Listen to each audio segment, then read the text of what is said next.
describing it like a 40-foot-long tic-tac.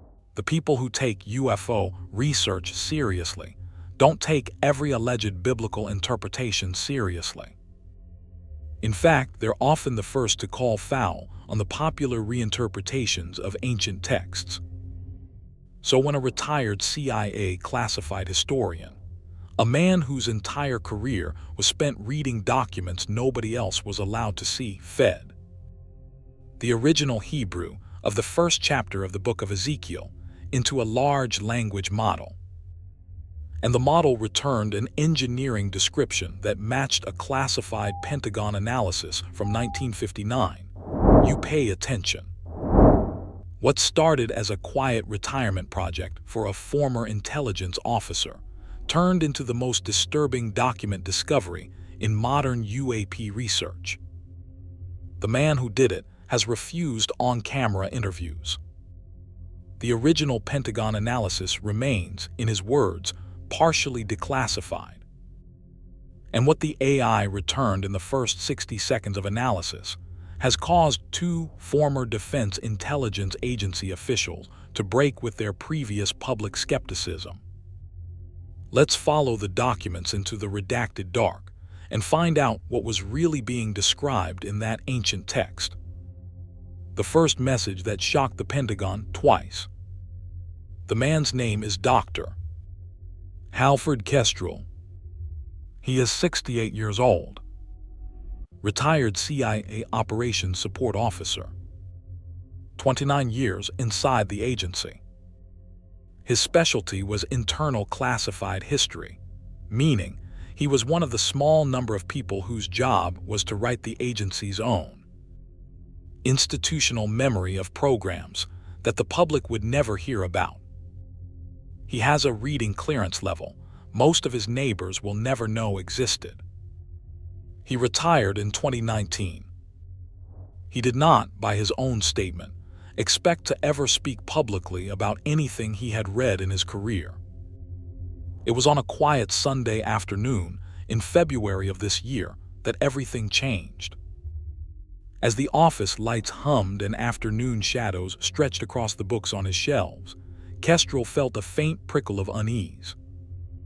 At first it was nothing, just the natural hum of an old desktop tower running a background process. But then something caught his attention. The result on his screen had stopped scrolling. The kind of stopping that doesn't happen unless the model has decided it has something to say. Then he saw the output. Just 31 lines of text, generated by a large language model he had been using to translate dense passages from the Hebrew Bible and the Septuagint as part of a personal study of ancient cosmology. Not a religious project, a linguistic one. He had spent the previous 4 months feeding the model passages and asking it for what he called non-theological summaries, engineering, geographical or behavioral descriptions stripped of religious vocabulary. He had been working through the book of Ezekiel. He had loaded chapter 1, the famous opening vision, the one that has been interpreted for 2,500 years as a description of God's throne carried by 4 creatures and 4 wheels, and asked the model to render the text without religious framing, to describe only what a witness, ignorant of any religious context, would actually be reporting if they had seen what Ezekiel claimed to see. The model had produced its output. Kestrel had read it once. Then he had stopped, gone to the kitchen for a glass of water, come back and read it again. Then he had picked up his phone and called a former colleague at NARA who had access to documents Kestrel himself was no longer cleared to read.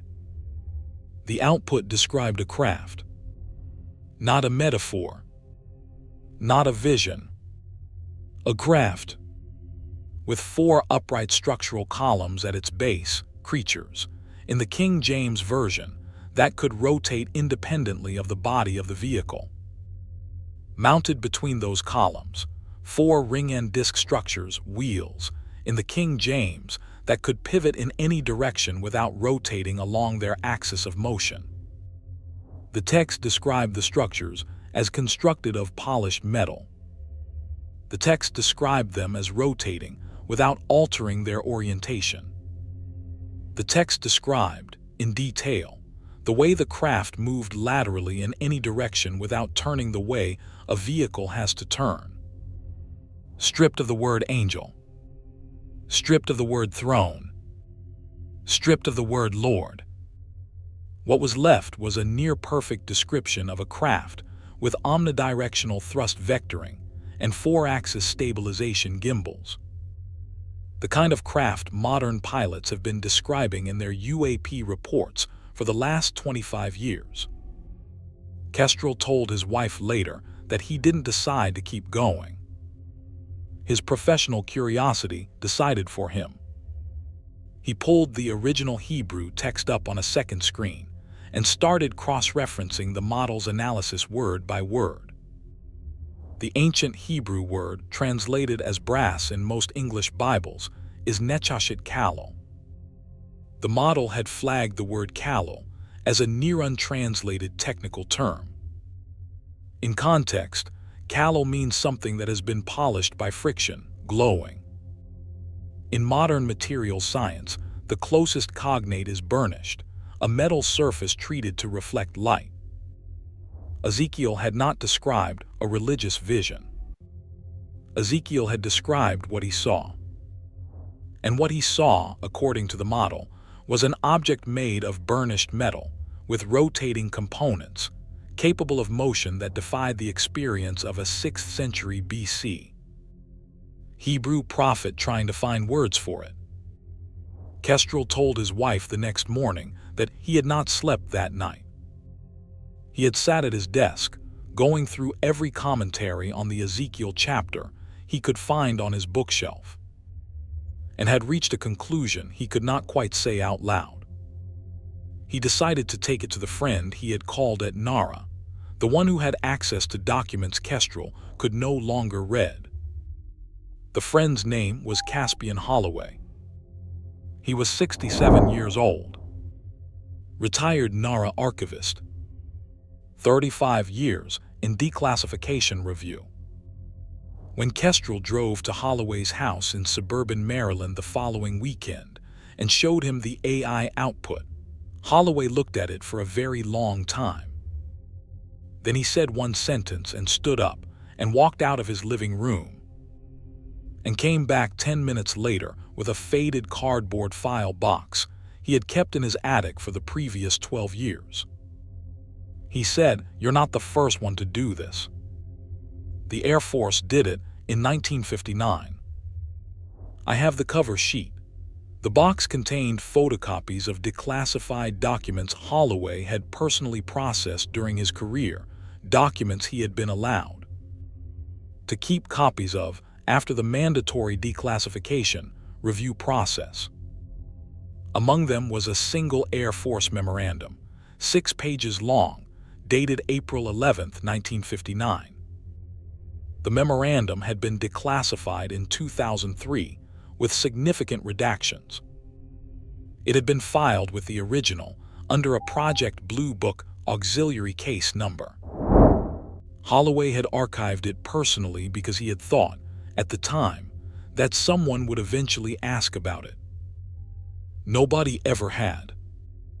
The memorandum was titled, and this is the part Kestrel has cited to 2 journalists since, Comparative Analysis, Old Testament Vehicular Descriptions and Reported UAP Morphology, with recommendations for continued compartmented study. The Air Force, in 1959, had run the same analysis Kestrel ran 66 years later, without an AI, by hand, by a team of 3 intelligence analysts whose names had been redacted from the surviving copy. They had reached the same conclusion the model had reached, that the Ezekiel chapter 1 description was structurally consistent with reported UAP morphology of that era. They had recommended continued compartmented study. They had recommended that the analysis itself be classified at a level Kestrel did not have the clearance to ask about. The 1959 analysis had then been buried. It had not been mentioned in the Condon report. It had not been mentioned in the Project Blue Book public archives. It had not been mentioned in any of the books written about UFOs in the half-century since. It had simply been allowed to drift into a subfolder of an auxiliary file, where Holloway had found it during a routine declassification batch in 2013 and had quietly photocopied it before it disappeared back into the system. Sharing the discovery wasn't an easy decision. Kestrel had spent 29 years inside an institution that does not look kindly on retirees, discussing the patterns they noticed at work. He knew that connecting a 1959 Air Force memo to a 2026 large language model output would invite questions about what else he might have seen in his career. So he did the only thing a man in his position could do. He uploaded a partial summary of the memorandum, with the redacted passages clearly marked, to a small UAP research forum under his own name with no fanfare. Just a one-page summary and a single line of text. "I think we need to read this passage again." The response was immediate and explosive. Believers hailed the discovery as the missing piece in the modern UAP transparency movement, the proof that the Pentagon had taken the ancient texts seriously as data sources and then deliberately suppressed that line of inquiry. Skeptics dissected every word, searching for signs of misreading, fabrication, or misattributed sourcing. Debates raged across the UAP research community within 48 hours. Was this finally the documentary connection people had been looking for? The technical vocabulary, the engineering rendering, the redacted recommendations, the buried subfile, all matched the pattern of how classified UAP material has been handled in the United States since the late 1940s. Skeptics, however, weren't convinced.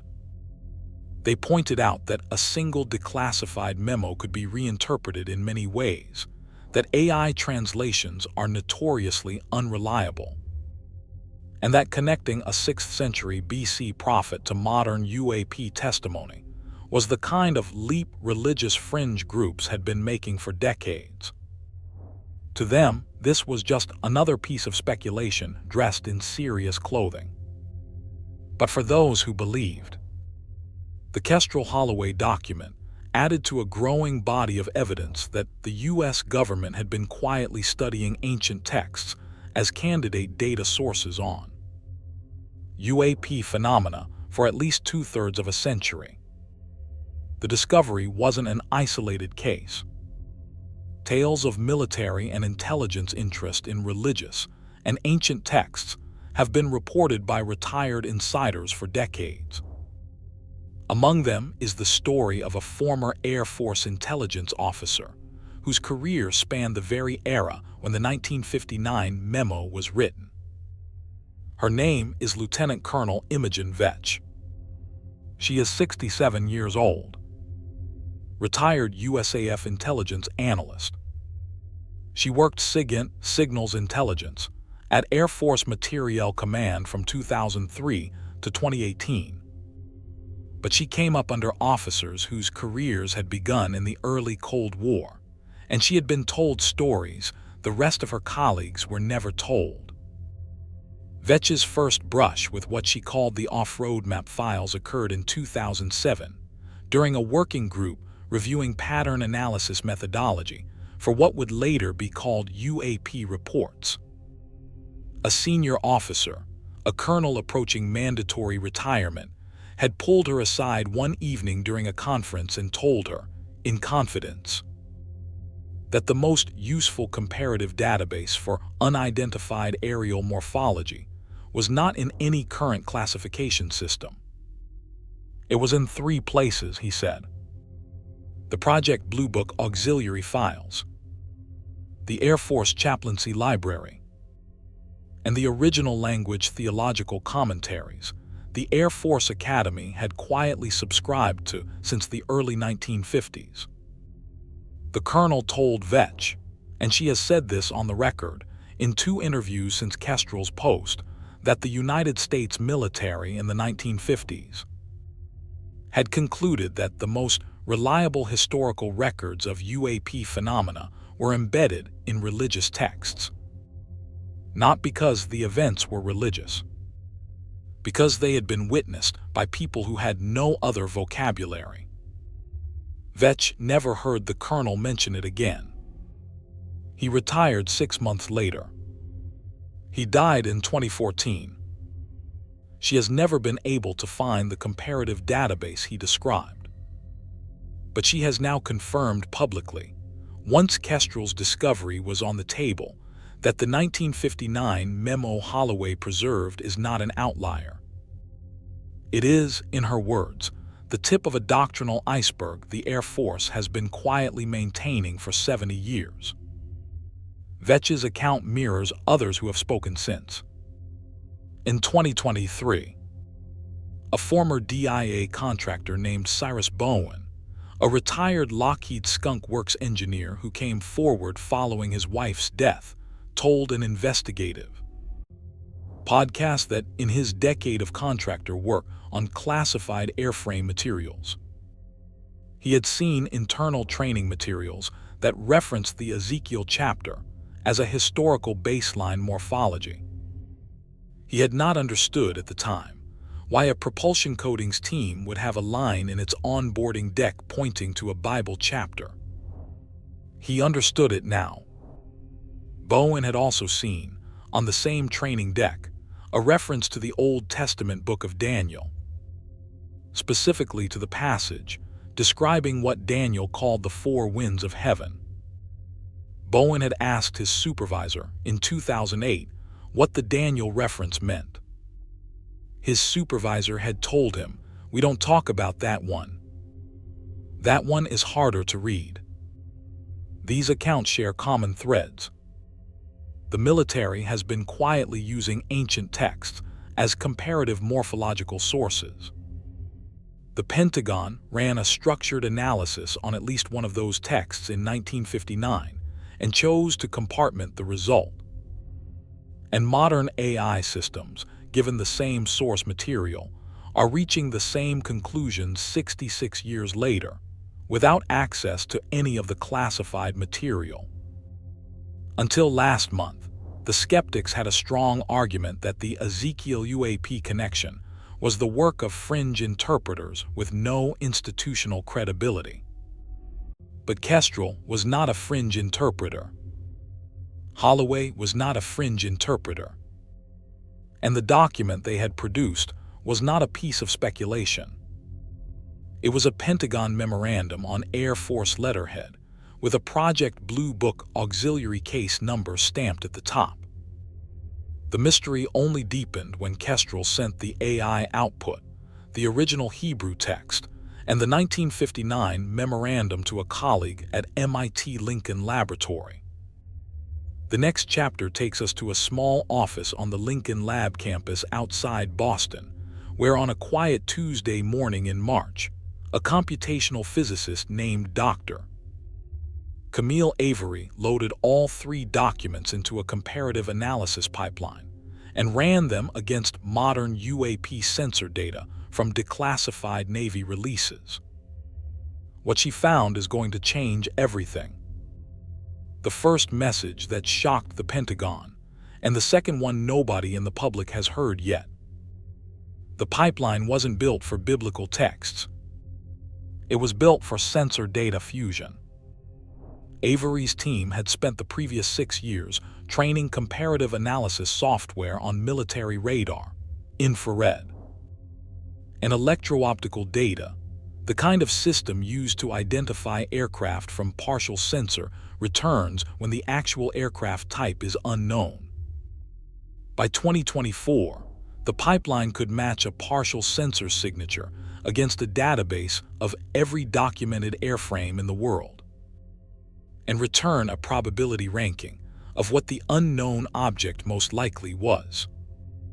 By 2025, Avery had begun running unclassified UAP releases through the same pipeline: the tic-tac footage, the gimbal video, the go-fast clip, the 2019 USS Kidd drone swarm radar data. The pipeline had returned the same result on all of them: insufficient match probability against any documented airframe. The objects in the Navy releases did not match any aircraft the U.S. military or any other military was known to operate. When Kestrel's package arrived, Avery decided to do something nobody had ever done before. She loaded the AI's engineering rendering of the Ezekiel chapter, the one stripped of religious vocabulary, into the pipeline as a verbal description of an unknown craft. She let the pipeline parse the description into structural and behavioral features. Then she let it compare those features against the database. What the pipeline returned should not have been possible. The Ezekiel description matched the tic-tac. Not in the religious sense. In the engineering sense. The pipeline identified 11 distinct structural and behavioral features in the Ezekiel description that aligned, with high confidence, to the tic-tac sensor returns from the 2004 USS Nimitz incident. The 4 rotating substructures. The omnidirectional motion without rotation. The polished metallic exterior. The luminous quality. The instant directional change. The lack of any visible exhaust or propellant signature. A 6th century BC text and a 2004 Navy radar lock were describing the same kind of object. There are 6 findings Avery has flagged in her preliminary internal report, a report which, as of this recording, has not been formally published, and which has been circulated only within a small group of UAP researchers. I'll walk you through them in the order she ranked them. Most certain to least. The first one. The most definitive. The Ezekiel description and the tic-tac sensor data describe the same morphology. 11 independent structural features match across the 2 sources. The probability that this match is coincidence is below 1 in 800,000 by Avery's calculation. The second finding. The Ezekiel description and the 2014 East Coast gimbal footage describe the same propulsion behavior. The gimbal video, released by the Pentagon in 2020 and authenticated by AARO, shows an object rotating in midair against the wind without changing its forward trajectory. The Ezekiel passage in the AI's engineering rendering describes precisely this behavior. They turned not when they went, whither the head looked they followed it. The Hebrew is unambiguous about the lack of rotation during travel. The gimbal video shows it. The third finding is the one Avery asked her supervisor to verify 3 separate times before she would put it in writing. The Ezekiel passage uses a Hebrew verb, galgal, that has been translated as wheel in every major English Bible since the Septuagint. But the Hebrew root means specifically to roll without sliding, a technical distinction that matters in mechanical engineering. A sliding wheel and a rolling wheel produce different surface marks, different friction signatures, different load distributions. Ezekiel was specifying a particular kind of motion. The tic-tac, observed by Navy pilots in 2004, performed the same kind of motion across the surface of the ocean, described by Commander David Fravor as moving like a ping-pong ball off a table but with no visible contact. A 6th century witness was using a 6th century word for a behavior modern pilots have been straining to describe in modern English. The fourth finding. The Ezekiel description matches the 1959 Air Force Memorandum's engineering interpretation almost word for word. Avery overlaid the AI's modern rendering against the 1959 memo's hand-typed analysis. 23 of the 28 key technical phrases were structurally identical. The 1959 analysts had read the Hebrew and reached the same conclusions Avery's pipeline reached in 2026, without the AI, without modern sensor data. Working only from the text and from the morphology reports they had access to in their classified files. They had been right. They had been told to bury it. The fifth finding. I want you to think about this one for a second before I tell you what it is. The Ezekiel passage describes the craft as having eyes. Every traditional commentary has interpreted this as a metaphor, symbolic eyes, omniscience, divine awareness. The 1959 memo did not interpret it as metaphor. The 1959 memo interpreted it as external sensors mounted on the craft's outer ring. Avery's pipeline reached the same interpretation in 2026. The number of eyes described in Ezekiel chapter 1, the rings were full of eyes round about them 4, corresponds to the typical number of external sensor pods documented on modern Navy and Air Force tactical aircraft. The placement Ezekiel describes corresponds to optimal sensor fusion geometry. Whatever the witness saw in the 6th century BC, he was describing a vehicle with distributed external optical and signal receiving elements arranged for full azimuth coverage. The sixth finding is the one Avery has not released, and the one I will not speculate on. What I can tell you is this. The 1959 memorandum contains a single redacted paragraph on its 5th page. The redaction is approximately 70 words long. The surrounding paragraphs reference additional comparable Old Testament passages that the 1959 analysts believed were describing the same morphology, and one non-Old Testament source whose name is fully redacted. Holloway has stated on the record that he believes the redacted source name is the title of a U.S. military report. Specifically, a report he has heard referenced once, in passing, by a senior NARA official, a report he has never been allowed to read. The report's working title, according to that senior official, is one Holloway will not say in public. Whatever was in that paragraph, the Air Force in 1959 thought it connected the Ezekiel passage to something more recent than 593 BC. Something documented in their own files. The story of the Ezekiel analysis continues, but to understand what Kestrel and Avery really uncovered, we need to go back further. Much further. Long before the AI parsed the Hebrew, long before the Navy released the tic-tac footage, the U.S. government had been quietly assembling a body of comparative data on objects that defied conventional aerospace classification.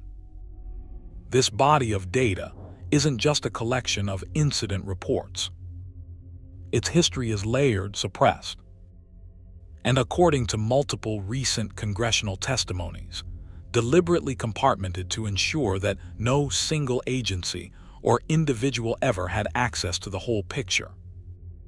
The story begins in July of 1947. Roswell, New Mexico. Lt. Walter Haut, the public information officer at Roswell Army Airfield, issued a press release stating that the Army had recovered a flying disc from a ranch outside town. The press release was retracted within 24 hours. The official explanation became a weather balloon. Major Jesse Marcel, the intelligence officer who had handled the actual debris, spent the rest of his life, until his death in 1986, telling family members and a small number of trusted journalists that what he had picked up off that ranch was not a balloon. The materials he had handled, he said, were not made by anyone on this earth. The Marcel family inherited a small piece of the original debris. It has since been analyzed by Gary Nolan's team at Stanford. The isotope ratios, according to Nolan's published comments, are not consistent with any known terrestrial manufacturing process. In 1952, Washington, D.C. experienced what the Air Force at the time called the saucer flap. Multiple unidentified objects appeared on radar over the Capitol on 2 consecutive weekends. F-94 Starfire interceptors were scrambled.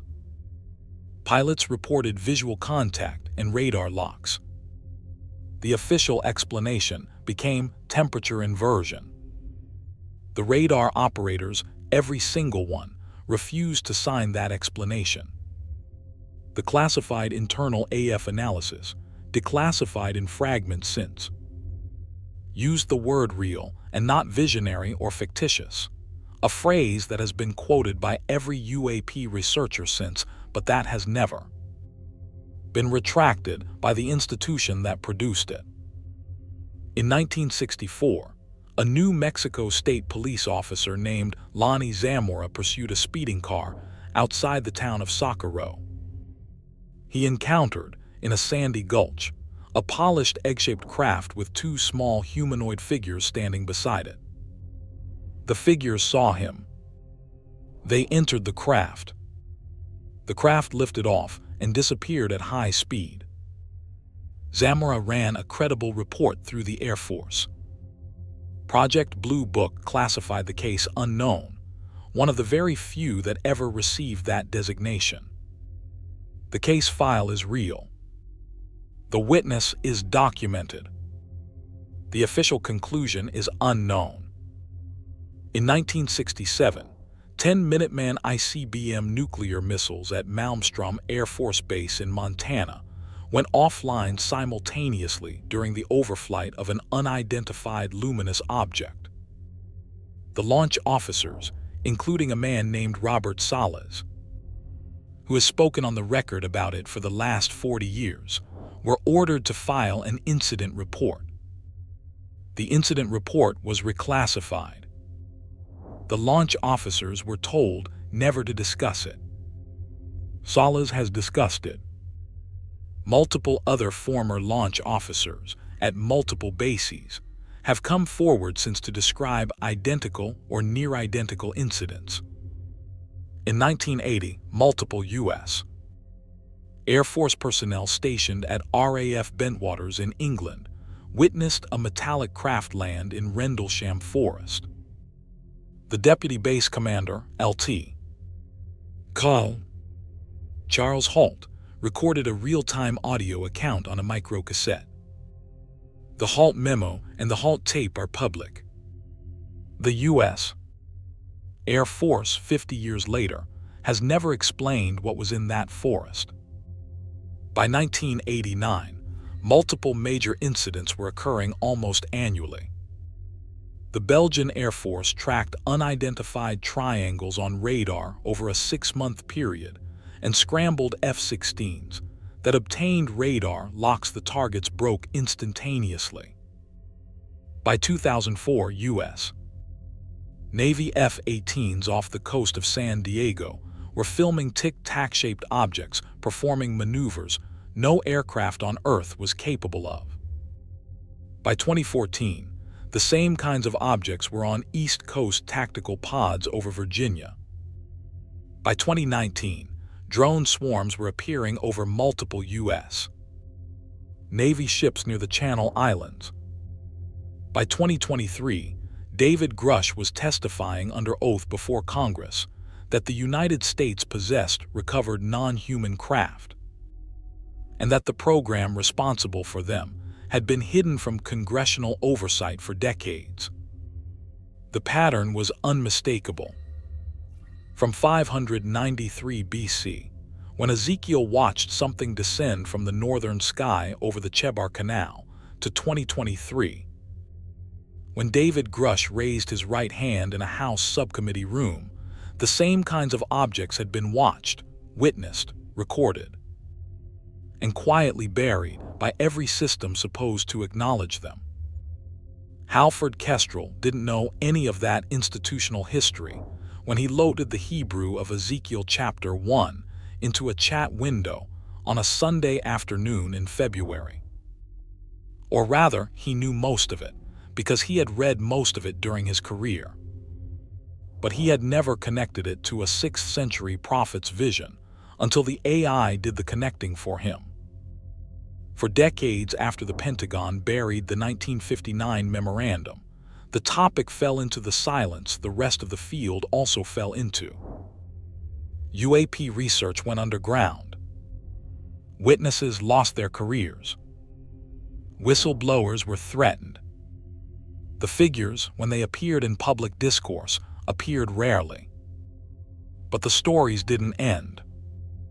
In 2021, a long-haul cargo pilot for a major U.S. carrier filed a NASA Aviation Safety Reporting System submission describing a stationary luminous object holding altitude over the Pacific at flight level 410, well above commercial airspace, for the duration of his 8-minute observation. The ASRS report number is publicly searchable. The pilot used the phrase appeared as wheels within wheels in his free text narrative. He did not, he later told an investigative journalist, mean to make a biblical reference.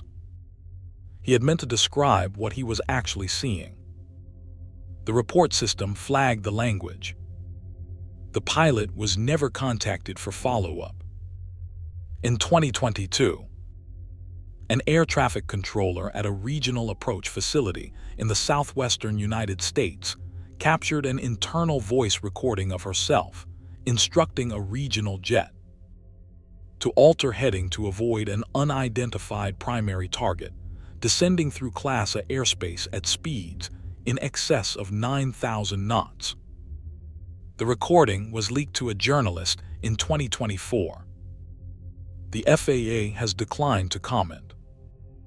The journalist has confirmed the recording's authenticity through a second controller working the same airspace. In 2023, an emergency room physician in Albuquerque was treating a former Air Force technical sergeant for what the patient described as acute stress symptoms following a workplace incident. The patient was stationed at a classified facility within range of one of the Department of Energy's national laboratories. While taking the patient's history, the physician asked casually what kind of work the sergeant did. The sergeant's hand closed around the physician's wrist. He looked the physician in the eye and said, "Did you read the Ezekiel chapter? Did you ever read what the Air Force says it actually means?" The physician didn't know what to say. The sergeant held his wrist for almost a minute. Then he let go, lay back on the examination table, closed his eyes, and refused to answer any further medical questions. He was discharged the next day. He did not return for the recommended follow-up appointment. The physician has never seen him again. The physician filed a brief incident note in the patient's chart. The note was deleted 6 weeks later from the hospital system. The physician has the original handwritten copy in a folder in his desk. He sent a copy of the note to Kestrel 2 weeks after Kestrel's forum post went public. In the same month, Kestrel was loading Ezekiel into his AI. A journalist working a separate story on declassified Air Force records found in a public NARA archive. A single page that had been processed for declassification, but never released to the public domain. The page was a cover sheet for an internal Air Force training document dated 1971. The document title, partially redacted, contained the words comparative morphology and Old Testament sources. The The journalist filed a mandatory declassification review request for the underlying document. The request is still pending.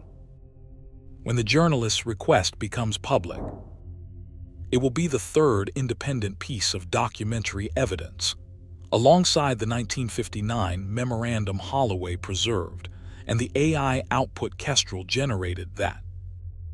The U.S. military has been quietly studying ancient religious texts as morphological data sources on UAP phenomena for at least the last 67 years. Whoever wrote that 1959 memo, whoever wrote the 1971 training doc, has been there the whole time. Halford Kestrel has been asked, in 3 separate emails from journalists, what he thinks the redacted paragraph on page 5 of the 1959 memorandum actually contains. He has answered only once in writing to one of those journalists. The journalist has shared the answer publicly. Kestrel said, "I think the Pentagon already knew in 1959 what they were going to recover in 2023. I think the redacted paragraph names the recovery. I think Ezekiel saw one of the same craft we have in storage. And I think every analyst in this field who has looked at the comparative literature in the last 70 years has reached the same conclusion and been told, in different ways, to stop reading." He said it the way a man finally gets a verdict on a question he has been carrying for his entire career. Not relieved. Not vindicated. Tired. A man who had hoped, somewhere in the back of his head, that his decades inside the institution had been spent in service of something that was telling the truth. It hasn't. He has stopped pretending it was. Even skeptics struggle to explain what's been documented. Many continue to point to traditional theological readings of Ezekiel chapter 1 as poetic vision rather than literal description. But traditional theological readings have to ignore the Hebrew word kalal, the engineering specificity of the rolling motion, the precise sensor placement, and the morphological match with modern Navy footage.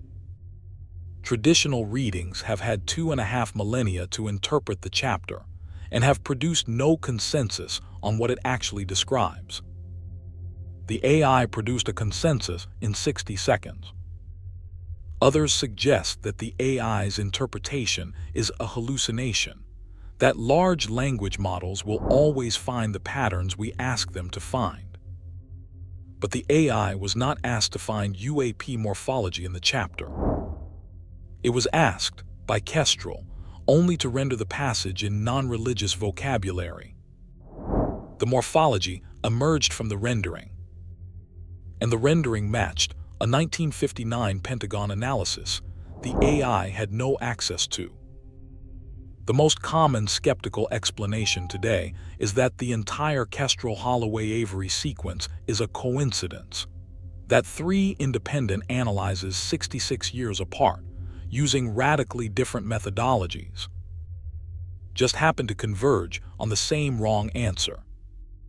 But coincidence is statistically what Avery's pipeline ruled out at 1 in 800,000. And coincidence does not explain why the 1971 training document was redacted, or why the 2023 sergeant's hand closed around the physician's wrist, or why the Air Force, for 67 years, has refused to declassify a single one of the Old Testament comparative morphology files. Could the U.S. government already know, and have known, since at least 1959, that what the prophet Ezekiel saw on the banks of the Chebar Canal was the same kind of object the